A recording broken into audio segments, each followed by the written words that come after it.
have to go after the pendant now. Yeah, but we know the pendant is in the Temple of the Sun. How are we supposed to get there? Hey, look!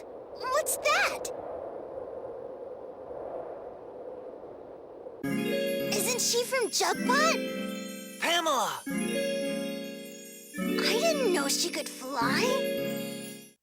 King Seedoff and the chiefess of Forlock Forest told me everything that happened. Come, get up on my back.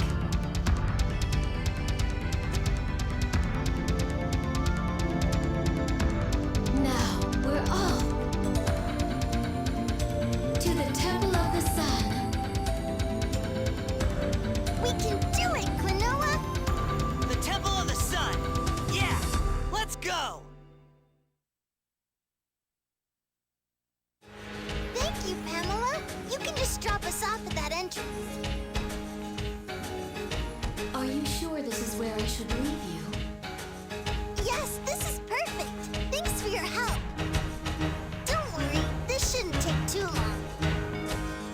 Just be careful, you two.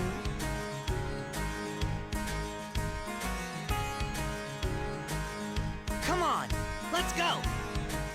Without any real time to grieve, hey everyone, this is Phantomile 2011. Welcome back to more Let's Play Klonoa Door to Phantomile.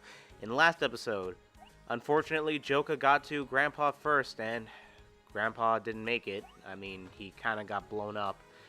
And without any real time to grieve, like I said before, we are now in the Temple of the Sun. I have a few things to say before we start this dungeon, but there's a cutscene the moment we walk into this door, so I'll save that for later.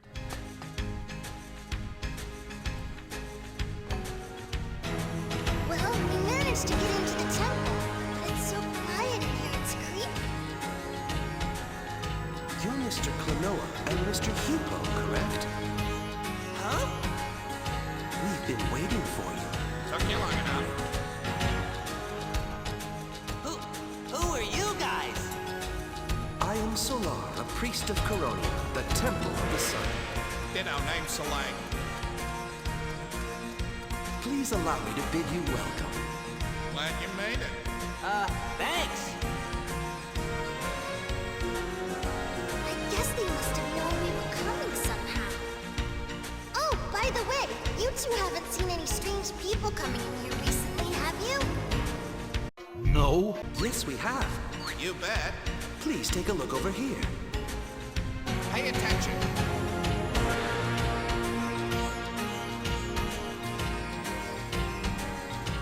Do you see these 4 empty pedestals? If the jewels that belong on top of these pedestals aren't returned, the passage to the altar won't open. Big no-go. Unfortunately, all the jewels have been carried off by servants of Gaudius.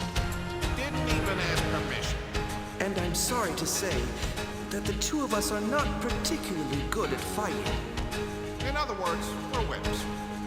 I beg of you, could you please find the 4 jewels and return them to their pedestals? Give it a try if you get the guts.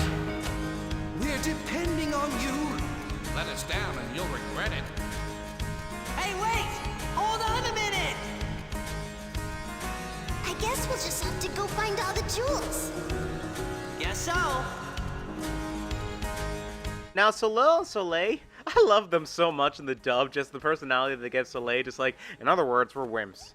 So, yeah, we already know what our goal is. We have to go and get the 4 jewels for the Temple of Coronia. Here's the thing, Coronia is actually... Oh man, I thought I almost missed the platform already. Coronia is actually my least favorite place in this game. Right next to the final dungeon, just because the final dungeon isn't that bad. At least the final dungeon's pretty. With Coronia, remember when I was having so much trouble with the previous world where I was messing up a lot and I had to cut basically like almost every 5 minutes? Yeah, expect a lot of that in the Temple of the Sun. I really, really, really don't like this place because this isn't just where the game gets hard. Oh, okay, I was waiting for the thing to turn on.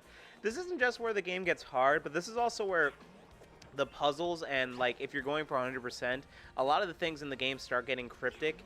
So, yeah, just expect me not to do 100% well in this area. Expect a lot of failures, and watch me do that. Watch me say that, and I go through the Let's Play curse, where even though I say I'm gonna mess up in one area, I end up doing exceptionally well, like getting that area right there, getting that. Jesus. Okay, Klonoa kind of got burned, you know. How'd it get burned? How'd it get burned? How'd it get burned? How'd it get burned? I don't know! So, okay. So, in any case, I want to talk a bit about the previous chapter. I hope you guys didn't mind that I stayed quiet for Bella Diem. Bella Diem is actually one of the most, iconic bosses in Klonoa 1, just because of, not just his music, his design, but also, you know, the fact that you have to fight him, like, after your grandpa gets, blown up by Joka and all that. But, you know, I hope you guys didn't mind I didn't talk during that, because I wanted to keep the seriousness of the Oh man, I almost died again. I wanted to keep the seriousness of the moment, and I felt that, like, commentating over the boss fight would have ruined that seriousness. So I really hope you guys didn't mind that I was staying quiet for that. In any case, Bella Diem was a pretty simple boss fight, despite, you know, the allegations that you have to fight him under. All you have to really do for Bella Diem is just, well, essentially just hit his, you know, lovely decorative patterns. And that's essentially all you have to do for that fight. Again, it's mostly just the impact of the fight that is supposed to get to you, just because your grandfather just got attacked by Joka and you have to rush to him, but he's getting in your way. Also, I love the design of Bella Diem, especially like the impact he has in the remake. In the original, admittingly, he was a lot more impressive just because, you know, 3D models with sprites and all that. Wow, can I please get up? Can I get up there? Jeez. Yeah, this is the part of Klonoa 1 that I don't like. The part of the game when you start getting precise platforming. But, in any case, what I'm trying to say is that, yeah, Bella Diem was really impressive for the beginning, for the PlayStation 1. Wow, I messed that up badly. He was really impressive for the beginning of the PlayStation 1, and yeah, every time you get a jewel, you end up at the front of the temple, so you never have to worry about backtracking that much, just because, like, after every puzzle you end up at the beginning of the temple, so don't worry that much about it. In any case, let's go through here again. Like I said, Bella Diem was really impressive for the PlayStation 1 just because of, like, the model quality and all that. It's just, I love how it looks in this game, but yeah, the impact of that fight is a bit better in the PlayStation 1 version, I gotta admit.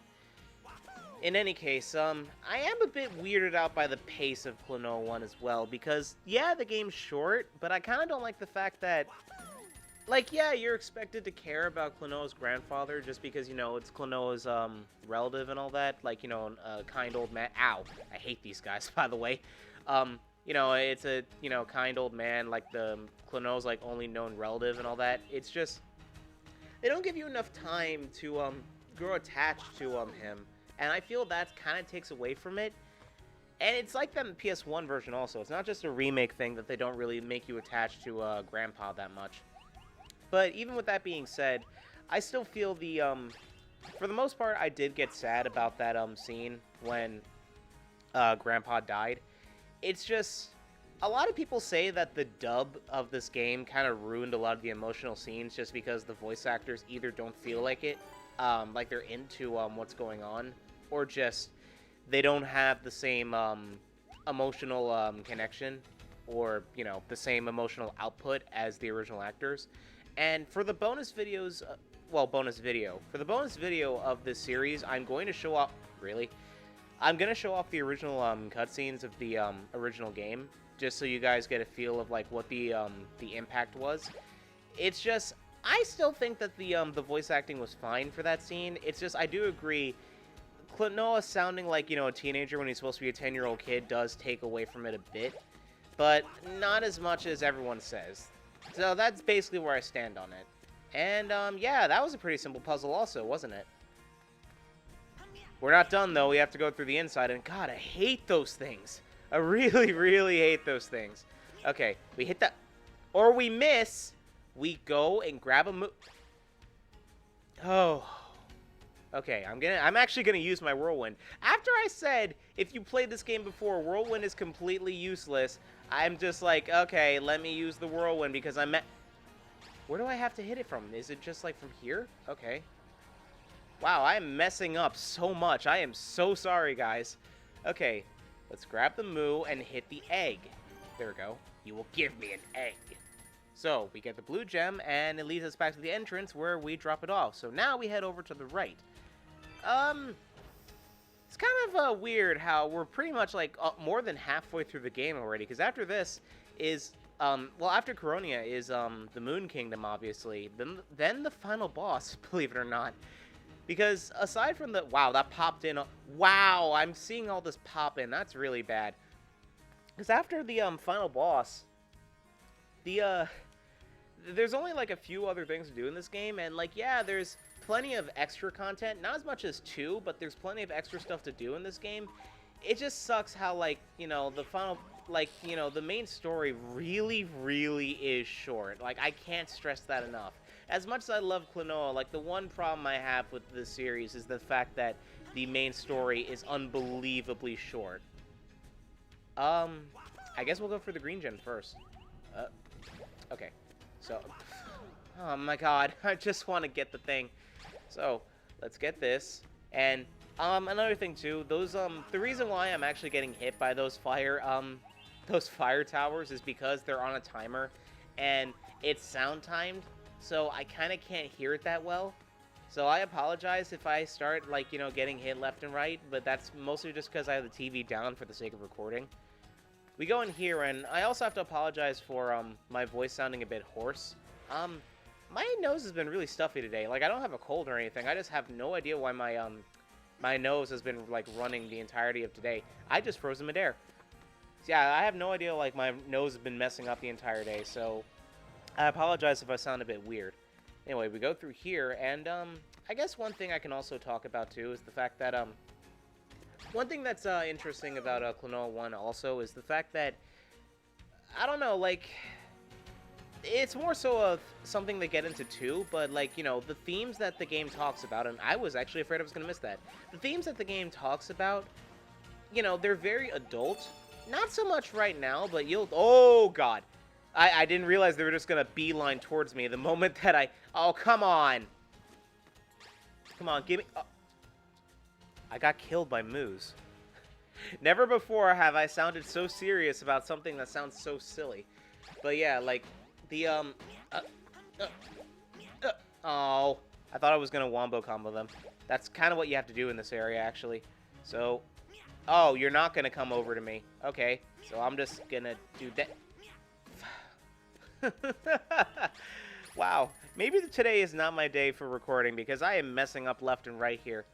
We got the green gem, so we have ruby, sapphire, and emerald. Now we just need yellow. Well, I guess we have red, blue, and green. Now we just need yellow version, which is funny considering, you know, Pokemon Gen 1's being released on 3DS, this month. Topical, I know, right?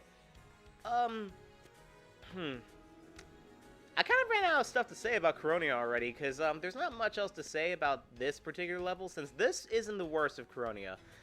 The second half of Klonoa is the one I absolutely despise, and you guys are going to see what I mean. But while we're making our way over to the Yellow Gem path, yeah, I kind of ran out of stuff to say about Klonoa already. It's kind of self-explanatory. You know that this place, the gimmick is just collecting the 4 gems, and wow, they place a lot of these guys here. I did not remember that. Yep. Okay, I just wanted to, you know, overall kill you, but, you know, if you wanted to kill your buddy on the way there, that's fine. No skin off my bones.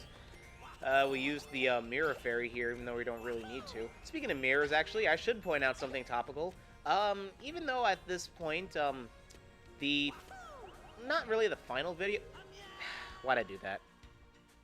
Not really the final video, but, the bonus video, Twilight Princess, like I said, I apologize for, like, holding off the bonus videos for, Sonic Adventure DX and, Twilight Princess, but I really, really was not in the right state of mind to be recording anything. So, essentially, with the bonus videos for, those games, we're gonna... Oh, it goes through the fire and the flames. Oh, this guy's gonna be a dick. Essentially, when it comes... Oh, come on! Essentially, when it comes to the bonus videos for Twilight Princess and Sonic Adventure DX, they are going up at the same time of the bonus video of this series because the bonus video is basically going up almost immediately. after after I finish the main story.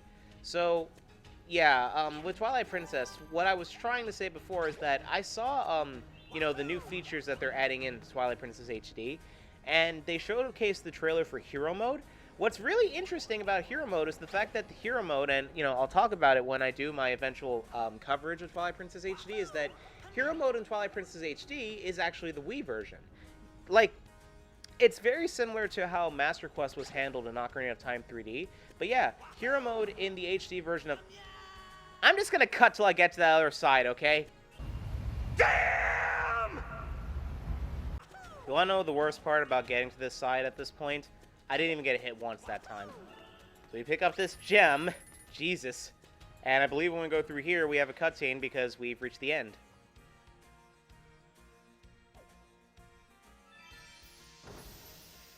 So now the main door opens, and all we have to do is hit the switch, and we're done. Whoa!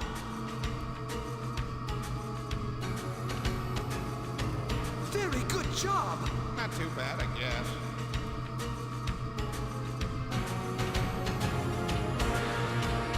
The passage to the altar is open once more. I'm sure the High Priest will also be very pleased. You guys could be happy too. Go ahead. Okay.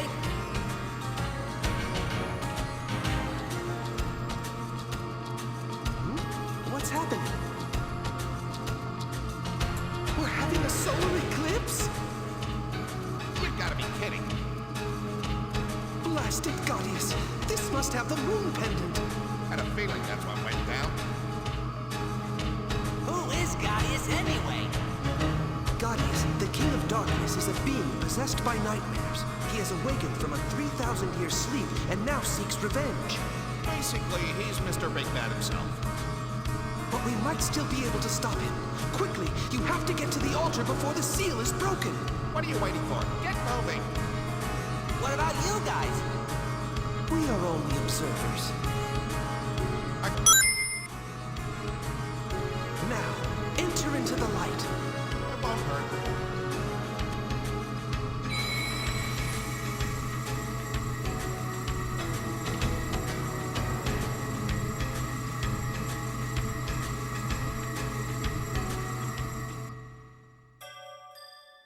Never a dull moment with those two. Just kind of sad that we only see them for that vision and the bonus extras. Bonus extras. Nice wording there.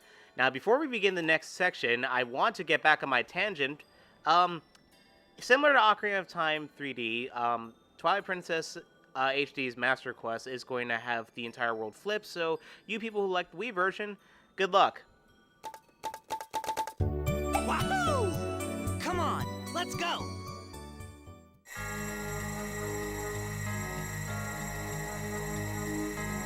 Who's that?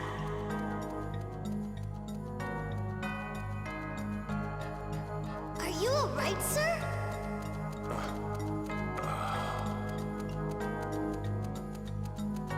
Thank you for your help. They caught me off guard. Who are you? I am Moire, the High Priest of this temple. I oversee the sanctuary just up ahead. Where's Gaudius? I am afraid that it's too late. The moon door has already been opened. And Cress, the Moon Kingdom, will soon be reawakened. But what will happen then? The Moon Kingdom Cress gathers up the power of dreaming and gives form to Phantomile. In other words, it's the land where all things are created. Gaudius is trying to turn dreams into nightmares and unleash evil upon the world. There must be a way. It's not over yet. We can't just give up. Even if the Moon Kingdom has appeared, we have to stop Gaudius.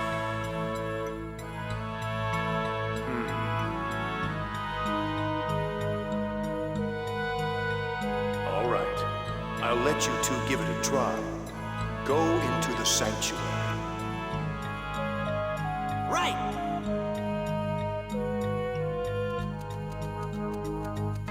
The solar eclipse gives the enemy power. You must attack them when there is light.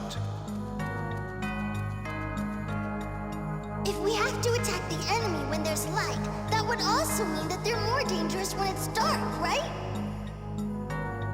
All right, let's go! Ladies and gentlemen, we have reached that level. Yeah, you know that level? That level that you absolutely hate replaying every time you replay one of your favorite games, or maybe one of your least favorite games, I don't know. Yes, we have officially reached that level. You may notice, I tried grabbing that enemy, and, well, it became invincible, and it turns into this weird jester-looking thing. Well, that's the gimmick of this level. Remember how I said that I hate playing this version of the level? This is the gimmick that I hate. In this level in particular, there is a solar eclipse that's always set on a timer. During the solar eclipse, enemies turn into these weird jester-looking things, which they're kinda cute. At the same time, they're terrifying also. They're cute, terrifying. Well, during the solar eclipse, they are absolutely invincible. Not only can you not grab them, but you also cannot damage them at all. So, if there's something blocking your way, or you need to use one of the enemies to jump, you can't. To make the matters worse, I don't know if you noticed back there that there was this pink thing that was following me. I don't know the name of it, but it will probably show up in the extras when, I don't know the official name of it, but it will probably show up in the extras when we, get to the bonus video. But, that thing, yeah, that thing right there that's, following me, that I believe you can stun it by just hitting it with your ring. Okay, yeah, it's not completely invincible. You actually can stun it by hitting it with your ring. That thing will chase you throughout the entire level whenever there's an eclipse. And like I said, you can stun it by hitting it with your ring, but other than that, it's completely invincible, and that's the thing that's going to be chasing you. And the only time you are safe from this gimmick is when you are indoors. Excuse me, I had a burp. I'm probably going to edit that out. So yeah, there's another thing too. You may also notice those platforms I was getting on. Those platforms are only active when it is an eclipse. So, on top of not being able to grab enemies and stuff, you also have platforms that do not activate until the enemies are invincible. So you can tell why this level is going to be a pain in the ass. Yeah, this is the level I always dread whenever I replay Klonoa 1, because frankly, I do not like this level. There's nothing inherently wrong with this level. It's not that, like, it kills the game or anything. It's just, this is the level where I feel it's not, the level isn't hard, it's just obnoxious. And also, that Armored Moo over there, you may have noticed that Armored Moo, ow. Frick, now I gotta wait. Get away from my heart. I sound like, I sound like someone from Kingdom Hearts. Get away from my heart. But, yeah. Those Armored Moos over there, you may notice that they were gold and blue instead of silver and blue. Those are double armor moves. Yeah, I know, it's kind of a mouthful. I think we're too early to go in here. Yeah, we might. Yeah, I think there's something over here. Yeah, you may know those things. I believe they're called double armor moves. Double armor moves, pretty much. Okay, I thought I couldn't get them with. I thought I couldn't get them with the ring for a second. I was like, okay, that's cheap. But double armor moves, pretty much, you have to hit them twice. It's pretty self-explanatory. They're simple recolors in Klonoa 1. In Klonoa 2, they actually got a different design where they have, like, triangle teeth and everything. But, yeah, they don't really look that different from the regular armor moves. We get this, and, oh yeah, another thing, too, about the armor moves, that the moves underneath the armor moves are blue in this game, as opposed to being purple in the rest of the series. No, purple, excuse me. What I meant to say was, armor moves in the rest of the series are red. There's no difference once you break off their armor. And whoa! I was not expecting that thing to just drop. And if you'll excuse me 1 minute. Sorry about that. My mic was dropping. And yeah, like I said, I can't afford a new mic right now, so I'm pretty much just using the same crappy $30 mic. Now, yeah, you may also notice the armor moves become invincible during this time as well. you have to wait for them to change back as well. And I don't know what causes the armor moves to pretty much, well, become a jester in the Eclipse also. I guess. Oh God, he's like spazzing out there. Do you see that? Please leave me alone. Okay, this thing honestly does get on my nerves, and like I said, this is kind of like reminiscent of Castlevania 2, where it's like, what a horrible night to have a curse and whatnot. But get over here and break the armor off this Moo, and get over here before it turns into Eclipse. Hurry up, please. Oh no, I'm not gonna make it. Oh, damn it. Yeah, so now I gotta wait. And by the way, that pink thing that chases you, it can chase you throughout the entire level. Don't just think that when you're changing planes on the Z-axis, you're safe. No, that thing will chase you the entire level. So be careful. At least it's not something creepy like Nemesis. It is just like this weird pink jester thing. But it's still kind of obnoxious that you have an obstacle like that where you have something actively chasing you through the level that you cannot defeat. Is there anything down there? There is, but do I want to risk it? You know, it's probably optional stuff, so yeah, I'll go down here. This place is also kind of confusing, not so much as, the next kingdom, but, I don't like doing this kingdom just because the puzzles are weird. So I'm gonna break this, and hopefully it's just a heart. So, I guess I have to grab this guy. Oh yeah, I forgot to mention, if you are holding any of, the enemies when it's in Eclipse 2, yeah, they also become invincible, so they break. That's another bad gimmick about this. I just want to get out of this level already because I really don't like this level. After this, it's basically easy sailings just because you don't really have to worry about that much. So we get over here, and I don't think I can actually get up there now that I think about it. Can I? Oh, wait, no, I can just do this. Okay, sorry, I almost forgot about that. Yeah, you got to be kind of clever with these puzzles because, well, as you see there, some of these puzzles are... Oh. We actually have to go this way. Okay, I'm sorry. I'm gonna cut back to when we're inside because I accidentally went the right way. I hate when that happens. You know, another thing too, we're back, by the way. I dropped frames somewhere, and I don't know where I dropped frames, and that's honestly kind of worrying me. I wonder if it's gonna be caught up in recording. But, yeah. So, we want to go out of our way to get stuff now because, well, the path forward isn't that, you know...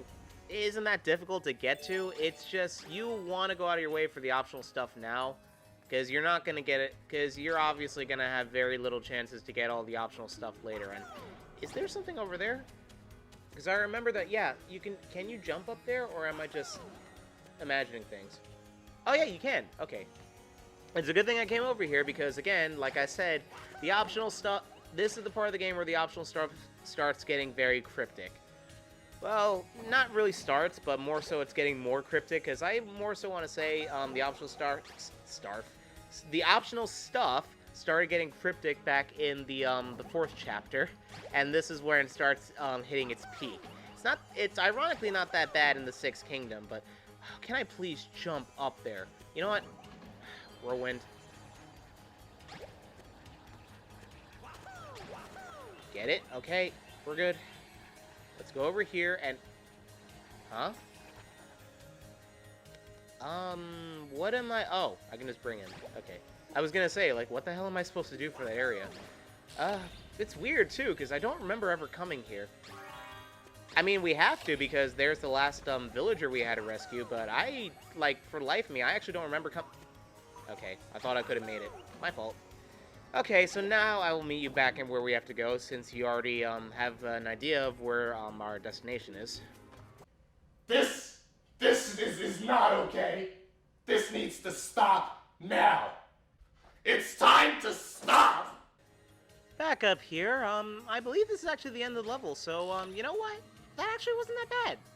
I thought it was gonna be a lot worse, but, once this, elevator takes us all the way up here, we hit a checkpoint because, like every level we've done so far, there is a, boss coming up. And, well, I believe the boss is next. I might be wrong. No, there's one more section. Okay, my bad. I forgot about this. Oh, right. I remember what you gotta do. This puzzle's weird because you gotta basically go around this tower so you can, unlock, getting this Moo. But, Yeah. Yeah, pretty self-explanatory puzzle, if anything. It's just, you gotta deal with the whole Eclipse thing, and like I said, this is the one thing in the chapter I absolutely hate doing. Oh god, they're both gold. Okay, so, screw getting them. I guess I'm just gonna hit this switch and be on my merry way. That should do it, should it? Oh, I love that. The moment that I get over to the Moo, the freaking Eclipse happens, and now I gotta wait. Where's that pink thing? Because sometimes the pink thing, because it's supposed to script, you know, since it's scripted to follow you around the entire map during the eclipse, sometimes it can clip through, the wall. So I was wondering, like, did it just clip through the wall to, try to get to me? But, with this, we have one more automated session where we have to just, jump over these, fire pillars. I don't know what the point of this is. I guess they're just exhaust vents? I don't know. It's the Temple of the Sun. I'm not gonna question their, architectural, purposes. So we hit this switch, and now we were done with the level. And, I guess, you know, there's only 2 more levels in the game before the final boss, so I wonder what the boss fight of this level is. Well, let's go find out.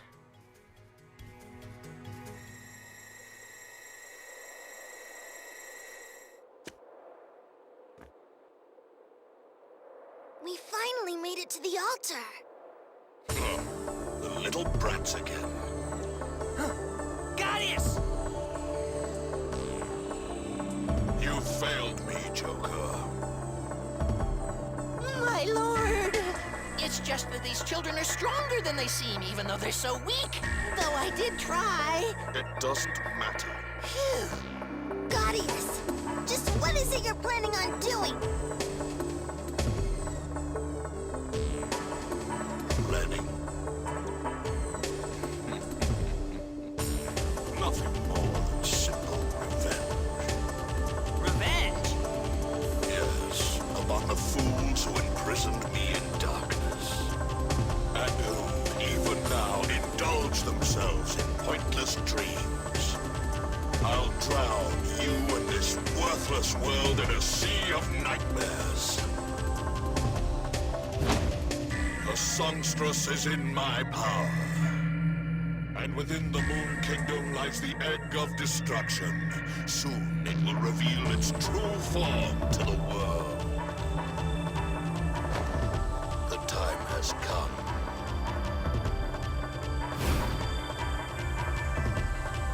Guardius! Klonoa, we have to go after him. There will be no need for that. Huh? Do you not understand? We are going to settle this right here and now. My pride will accept nothing less.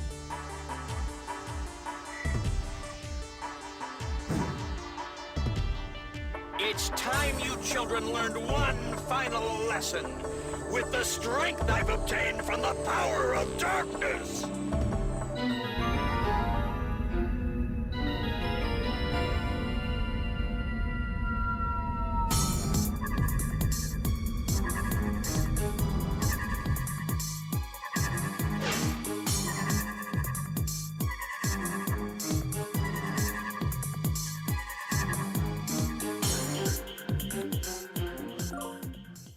Now, after talking all that trash through the entirety of the game, we finally get to fight Joka. He's actually not that bad, although there's one thing to his fight that makes him difficult. One, the fact that his arms are going around him so that he makes it difficult for you to hit him, and two, there's a gimmick that you're gonna watch out for. Remember how I said I hate the Eclipse gimmick in this chapter? Well, you may notice that the sky is getting darker and darker. Guess what? The Eclipse gimmick applies for this area as well. And it sucks. Basically, this is not Joka's true form. You are about to see Joka's true form. Remember how I said he was basically comic relief because he did everything wrong? Well, guess what? He wasn't kidding when he said he obtained the power of darkness. This is Joka's true form, and it is terrifying. Just like the Eclipse level earlier, he is completely invincible during this phase. The only way to turn him back is to basically turn every single platform on this arena back to yellow. Until that, he is completely invincible to every single attack, especially because the moves are now those weird gesture things, which I guess explains why those moves look like gestures. A funny thing too about, well, more of a fun fact to this boss fight is that the song playing right now is a remix of Joker's theme. The theme that plays when Joker is out is called Facade. The theme that plays when Joker turns into that monster form is called Blade. I absolutely love this theme, but I do love the symbolism that basically the Joker we were... I keep doing it, I'm sorry, by the way, but basically I love this theme because it's essentially implying that the Joker that we've been fighting this whole time is nothing more than a facade. And I love that musical reference that it's letting you know that Joker is not only serious this time, but you're about to see what he's really capable of. And I love when musical references do that. By the way, be careful about those arms too, because if he does get too close, those arms can hurt you. A fun fact about those arms too, in the PS1 version of the game, those arms... I missed. Am I gonna get another hit before he switches phases, or no? Damn it. Nope, I'm not. Okay, I'm gonna have to go through this phase again. A fun fact about Joker's form there, before he obtains his true form, is that in the PlayStation 1 version, mostly because of sprite limitations and model limitations, Joker actually was similar to Rayman from Joker was similar to Rayman in the sense that his arms and feet were detached. His hands and feet were detached. He didn't have any arms or legs. It's the Wii remake that gave him arms and legs. So basically, when he transforms into the first phase of his boss fight, that's essentially just a giant version of what he looks like normally. Now, it's weird in this version of the game because, again, this version of the game did give him arms and legs. So, essentially, he transformed twice in this version. It's just kind of an interesting fact, and I'm sorry that this boss fight's a bit underwhelming, too. That it's like, I do like fighting Joker, but at the same time, there's not much to say on this fight because you already know what's going on. And, like, as cool as it is to see that Joker has a true form, this fight is a bit obnoxious because, while it's easy, like I said, it's kind of hard to hit him, just because you have to deal with, like, you know, the axes and everything, or you can hit him immediately, like I just did. So, I'm gonna time this right. There we go. He falls down like a helicopter. As fitting for a Joker.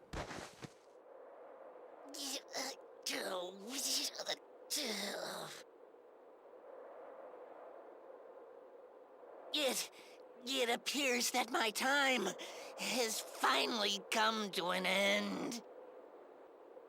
Defeated, disgraced, humiliated.